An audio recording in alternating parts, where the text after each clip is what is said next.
আমাদের জীবনযাপন এমন যে অন্যেরা কিভাবে চলবে, কে কোথায় ভুল করেছে, কে কী করলে ভালো হতো ইত্যাদি আমরা সকলেই জানি। কিন্তু নিজের জীবনের প্রশ্নে আমরা নিশ্চুপ। নিজের লক্ষ্য কী, নিজের স্বপ্ন কী, সেগুলোর মুখোমুখি আমরা হই না। এ প্রসঙ্গে গ্রিক দার্শনিক সক্রেটিসের কথা ভীষণভাবে মনে পড়ছে। তিনি বলেছেন, নো ইয়োরসেলফ, আগে নিজেকে জানো। নিজেকে জানার পথটাই হলো আত্ম উন্নয়নের প্রথম ধাপ। যে নিজেকে জানে সে নিজের লক্ষ্য স্থির করতে পারে। যে নিজের সীমাবদ্ধতা বোঝে সে উন্নতির পথ খুঁজে পায়। যে নিজের অন্তরকে শোনে সে অন্যের সমালোচনায় ভেঙে পড়ে না।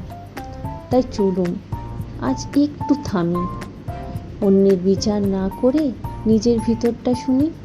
নিজেকে জানার মধ্যেই লুকিয়ে আছে জীবনের আসল শক্তি।